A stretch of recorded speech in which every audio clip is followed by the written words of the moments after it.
Buenos días, profesor. Soy Virginia Exlinena Faterías del tercer semestre Grupo A de la Escuela Preparatoria Agropecuaria Juan Sabinos Gutiérrez.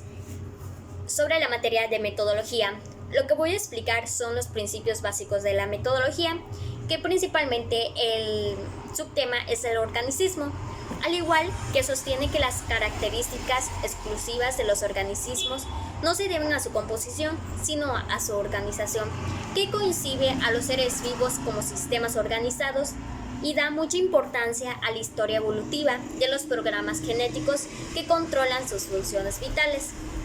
Organicismo es el que concibe la naturaleza análogamente a los organismos o como un gran organismo. También se da organicismo social, que igualmente concibe a la sociedad al modo de un organismo. Las concepciones organicistas son de tipo holista, que interpretan al conjunto de la naturaleza o de la sociedad, comportándose como una totalidad organizada en la que cada una de las partes remite al todo y es el que las adopta de sentido a la vez que es irreductible a la mera suma de ellas también. Puede distinguirse entre un organismo ontológico que considerar al mundo como a un gran organismo. Por decir, en la línea de una tradición de las creencias de un alma del mundo y un organismo epistemológico que solamente sustenta que el mundo a la sociedad pueda extenderse como si de organismos se tratase. Por ejemplo, las analogías que puede establecerse entre la sociedad y los organismos biológicos. En la primera, que la sociedad es un cuerpo diferente de los individuos que lo componen, de modo que la descripción de cada uno de ellos no suponen a la descripción de la sociedad. En segunda, por ejemplo, por decir que ella extraña cierto grado de ordenación funcional de las partes con respecto al todo, y que la realidad individual y la realidad social se rigen por leyes diferentes. Estas tres analogías son las que permiten afirmar el carácter orgánico de la sociedad, pero al lado de ellas existen muchas diferencias. Por otro ejemplo, Spencer hizo notar que la sociedad no es un cuerpo concreto, indivisible, compacto, sino un todo discreto, cuyas partes que no ocupan un lugar fijo, como las de un organismo biológico, sino que tienen movilidad y cierta independencia. Ahora, sobre el mecanicismo, este es el otro tema que es muy importante. En general, según la cual la realidad o una parte de ella puede ser comprendida y explicada apelado exclusivamente a dos principios, la materia y el movimiento local. Según ello, pues, es mecanismo concebirá la realidad como cuerpos en movimientos. A partir de Descartes, el término mecanicismo se define como también la teoría según la cual la naturaleza misma no es más que una máquina, o bien que la estructura y el funcionamiento de la naturaleza es comparable al de la máquina. Los tipos de mecanicismos, que son los siguientes, puede concebirse en primer lugar como una teoría filosófica o un proyecto ontológico, o como un método, principio rector de la investigación científica. Según esto, hay que distinguir entre un mecanismo filosófico y un mecanismo científico. En primero, a su vez, se subdivide a una pluralidad de tipos de acuerdo con la mayor o menor extensión explicativa que atribuye a los principios mecanismos. Si escindimos a la totalidad de lo real en cuatro extractos, el inorgánico, lo viviente, lo psíquico y lo social, puede establecerse a las siguientes clases de filosófico, señalando que aquellas formas de que no se extiende a toda la realidad. La aplicación de las tesis mecanicistas a un extracto implica siempre a su validez con él o los otros extractos inferiores. En primera, universal, que engloba en su ámbito en todo lo real. En segunda, físico o inorgánico. En tercera, biológico. En cuarto, psíquico. Y en lo quinto, que es social. Ahora, el siguiente subtema, que es eficiencia. Bueno, podemos definir la eficiencia como la relación entre los recursos utilizados en un proyecto y los logros conseguidos con el mismo. Se entiende que la eficiencia se da cuando se utilizan menos recursos para lograr a un mismo objetivo, o al contrario, cuando se logran más objetivos con los mismos o menos recursos. Por ejemplo, si es eficiente en 12 horas de trabajo, se hacen 100 unidades en determinado producto. Ahora, se mejora la eficiencia si esas 100 unidades se hacen en solo 10 horas. O se aumenta eficiencia si se hacen en 10 horas, se hacen 120 unidades. Aquí vemos que se hace un uso eficiente de un recurso tiempo. Y si se logra un objetivo, hacer 100 o 120 productos. Al siguiente tema, que es la eficacia. Respecto a la eficacia, podemos definirla como el nivel de consecución de metas y objetivos. La eficacia hace referencia a nuestra capacidad para lograr lo que nos proponemos. Por ejemplo, es eficacia si nos hemos propuesto construir un edificio en un mes y lo logramos. Fuimos eficaces cuando alcanzamos la meta. Logramos lo que nos propusimos independientemente si no hemos sido eficientes o no. Por otro lado, la diferencia que hay de la eficiencia y la eficacia difiere a la eficiencia en el sentido que la eficiencia hace referencia a la mejor utilización de los recursos, en tanto que la eficacia hace referencia en la capacidad para alcanzar un objetivo. En la eficacia no se mide la eficiencia y lo que importa es si se logró el objetivo propuesto, aunque en el proceso no se haya hecho el mejor uso de los recursos, es decir, no importa si fuimos eficientes en el proceso llevado a cabo para alcanzar el objetivo y ser eficaces. Así perfectamente es posible ser eficientes sin ser eficaces. Hicimos excelente uso de los recursos, pero no se cumplió el objetivo en el tiempo previsto y podemos ser eficaces sin ser ineficientes. Por supuesto que lo ideal sería ser eficaces y a la vez ser eficientes. Se puede dar el caso en que se alcanzó la meta de construir una obra en una semana, tal como se había previsto, fuimos eficaces, pero para poder construir la autopista se utilizaron más recursos de lo normal, no fuimos eficientes. Caso contrario, se utilizaron un 10% menos de los recursos previstos para construir la obra. Se puede dar en caso de que la meta de construir una obra en una semana, tal como se había previsto, fuimos eficaces, pero para poder construir la autopista se utilizaron más recursos de lo normal, no fuimos eficientes. Caso contrario, se utilizaron un 10% menos de los recursos previstos para construir la obra, pero no se logró terminarla en una semana como estaba previsto. Entonces fuimos eficientes, pero no eficaces. Por supuesto que si no somos eficientes y no se cumple con el objetivo, que no se puede ser eficaz, de suerte que no siempre la eficacia conlleva ser eficaz. Lo ideal sería construir la obra en una semana y no utilizar no más de 100% de los recursos previstos o menos de 100% de los casos de los recursos. En este caso, seríamos tanto eficaces como eficientes. Por el siguiente subtema, que es el racionalismo, es una corriente filosófica surgida en el siglo XIX que sostiene que la única fuente del conocimiento es la razón humana.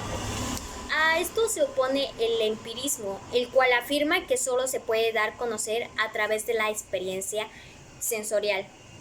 Según el racionalismo, es el único conocimiento verdadero, es el que se logra a través de la razón, sin ser la intervención que la experiencia ni la sensibilidad. El fundador del racionalismo fue René Descartes. Su interés por sentar a las bases de un nuevo modo de construir el conocimiento lo ubica como uno de los protagonistas como de la revolución científica. Por otra parte, las principales características del racionalismo son las siguientes. El racionalismo cartesiano propuesto por Descartes pretendía alcanzar un conocimiento que fuese cierto más allá de todo duda. El método propuesto por Descartes consistía en dudar de todo aquello que se daba, Por cierto, la duda cartesiana tiene tres características. Es metódica, es decir, es el método o camino para llegar a la verdad. Es universal, ya que se aplica a todo lo conocido. Y es hiperbólica, porque se lleva al extremo y duda de todo. El único modelo de acceder a la verdad es a través de la especulación racional. Concibe la razón como una estructura de ideas innatas que subyacen como el pensamiento humano. Entre ellas, las más importantes son la sustancia y casualidad. Considera la matemática como la ciencia perfecta, porque todos sus postulados son puramente racionales. Al pretender conocer la realidad solo por medio de la razón, el racionalismo sostiene un supuesto de que la estructura y de la realidad es racional y por lo tanto conocible y explicable por medio de leyes universales, ya que también existen diferentes tipos de racionalismo. Según sus características, hay del racionalismo teológico, es el que sostiene que Dios es el que guía a la humanidad. En el otro hay racionalismo trascendente. Defiende que el mundo de la experiencia siempre está a constante cambio y por ella no se puede confiar en ella. Racionalismo lógico. Sostiene que el pensamiento es la única fuente posible de conocimiento. Racionalismo inmanente. Se basa en las ideas innatas de Descartes. Ahora con el siguiente subtema, el método inductivo. El método inductivo es aquel procedimiento de investigación que pone en práctica el pensamiento o razonamiento inductivo. Este último se caracteriza por ser ampliativo, o sea, generalizador, ya que parte de las premisas cuya verdad apoya la conclusión, pero no la garantiza. El razonamiento inductivo consiste así en una forma de hipótesis que a partir de una evidencia singular sugiere la posibilidad de una conclusión universal. Esto suele expresarse en términos de probabilidades, tendencias o posibilidades, ya que no es posible afirmar nada de manera rotunda, ya que existe más formación vital que la contenida de las premisas. Primer ejemplo, supongamos que un hombre se muda a una nueva ciudad en la que el clima es mucho más frío que en la suya. Como es nuevo allí, quiere saber cómo vestirse. Comienza a prestarle atención al cielo y a la temperatura, que es observación. Así se da cuenta de que los días que amanece nublado hace más calor, mientras que los días que en el cielo está despejado suele ser más fríos, que es hallar patrones. Así que en adelante, cuando vea el cielo despejado, se abrigará, y cuando lo vea nublado, en cambio no tanto, que es establecer una teoría. Este hombre ha aplicado la inducción correctamente y con algo de suerte tendrá una imagen de ciertos aceptables como para dar por cierta suposición, aunque en algún día nublado pueda pasar frío y en algún día despejado pasar calor. Ahora, en el segundo ejemplo, en plena pandemia del COVID-19, muchas empresas farmacéuticas están investigando una vacuna. Para ello, los científicos estudian el virus y descubren que pertenece a una familia de virus similares, o sea, otros coronavirus, para los cuales se desarrolló anteriormente a una vacuna con éxito, que significa observación, asumiendo que entonces el nuevo virus responderá de modo pareciendo de sus parientes. Deciden republicar los métodos de observación de vacunas de los demás, guiándose en los rasgos comunes a la familia. Eso es lo que es hallar patrones. Y finalmente desarrollan 2 o 3 posibles causas, que es establecer teorías, algunas de las cuales tendrán éxitos y otras no. Las que no tengan éxito permitirán afinar las próximas y hasta que algunas sí tenga éxito y pueden pasar a otras etapas de prueba científica de la vacuna, dado un paso importante para poner a fin a la pandemia. Ahora en estos momentos les estoy mostrando un video de ejemplos sobre empresas farmacéuticas que están investigando una vacuna. Ahora con el siguiente subtema, el método deductivo, consiste en extraer una conclusión con base a una premisa o una serie de proposiciones que asumen como verdaderas. Lo anterior quiere decir que se está usando en la lógica para obtener a un resultado, o solo con base a un conjunto de afirmaciones que dan por ciertas.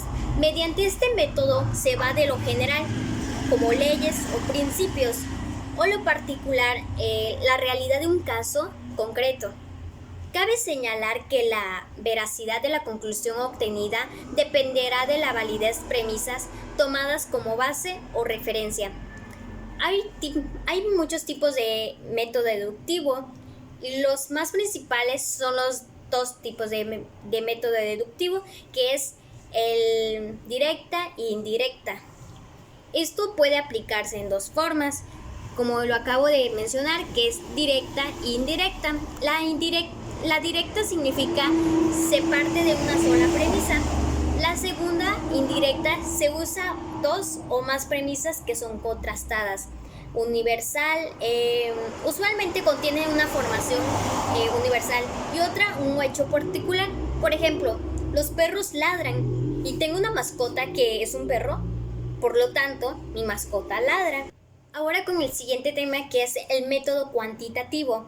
Es un procedimiento que se basa en la utilización de los números para analizar, investigar y comprobar tanta información como datos. La investigación o metodología cuantitativa se produce por la causa y efecto de las cosas y es uno de los métodos más conocidos y utilizados en la materia de ciencias, como las matemáticas, la informática y la estadística.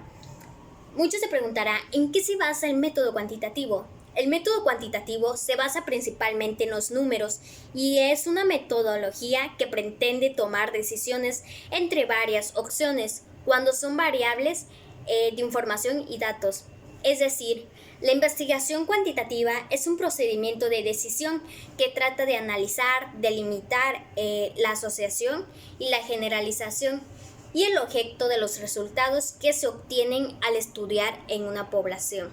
Las características. El método cuantitativo se diferencia del método cualitativo, que también utiliza de preguntas para recopilar información y datos de la población. En la forma de interpretar esta información obtenida en los estudios, mientras que la investigación cuantitativa usa números o cifras. La investigación cualitativa se basa en palabras. Las preguntas claves del método cuantitativo serían ¿cuántos? ¿Quién? ¿Qué cantidad? ¿O en qué medida? Para que las respuestas se puedan presentar de forma cuantificada, con la finalidad de poder medir en grados y diferenciar los porcentajes o indicadores de formación de una muestra conjunto o total de población que se quiera estudiar. Por otro, el otro tema es que es muy importante, que es el método cualitativos. Cuando hablamos de métodos cualitativos, son investigaciones cualitativas o metodología cualitativa. Nos referimos al tipo de procedimientos de recopilación de información más empleados en las ciencias sociales. Se trata de métodos de bases lingüísticos, semiotía, emplean técnicas distintas en las cuentas y en los experimentos, tales como entrevistas abiertas, grupos de discusión o técnicas de observación principalmente. Todo método cualitativo aspira a recoger los discursos completos sobre un tema específico para luego proceder a su interpretación, enfocándose así en los aspectos culturales e ideológicos del resultado en lugar de los numéricos o proporcionales. Esto implica comprender el contexto natural y cotidiano del fenómeno estudiado. Entonces también considera los significados que se atribuyen a las valoraciones que las personas hacen. Dicho, el método cualitativo plantea comprender lo que la gente piensa y lo que la gente dice. Las características del método cualitativo son las investigaciones cualitativas suelen ser multimetódicas en su aproximación al objeto de estudio, es decir, que suelen aplicar distintos métodos de obtención de información al mismo tiempo. Arroja datos de tipo de descriptivos.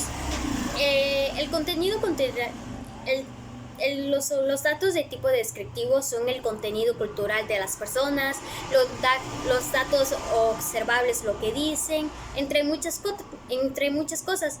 Por otro lado, este tipo de investigaciones no suelen plantear una hipótesis a priori, sino que aspira a utilizar la lógica, la que es la inducción, para dar respuestas a las preguntas que motivan el estudio principalmente. Por otro lado, el último tema, que es la investigación-acción, es una forma de investigación que permite vincular al estudio de los problemas en un contexto determinado con programas de acción social, de manera que se logren de forma simultánea conocimientos y cambios sociales.